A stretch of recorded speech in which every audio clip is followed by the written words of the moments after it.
તમિલનાડુના કેટલાક જિલ્લાઓમાં રવિવારથી અતિભારે વરસાદના કારણે સર્જાયેલી પૂરની સ્થિતિ વચ્ચે 10 લોકોના મોત થયા છે અને 7,000થી વધુ લોકોને સલામત સ્થળોએ ખસેડી દેવામાં આવ્યા છે.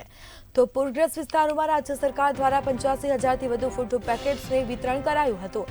દક્ષિણ તમિલનાડુના કેન્દ્ર અને રાજ્ય સરકારની એજન્સીઓ, સશસ્ત્ર દળો અને રાજ્ય સરકારના પ્રધાનો, બ્યુરોક્રેટ્સ અને સ્થાનિક રહીશોને સાંકળીને જંગી રાહત બચાવ અભિયાન હાથ ધરાયું હતું.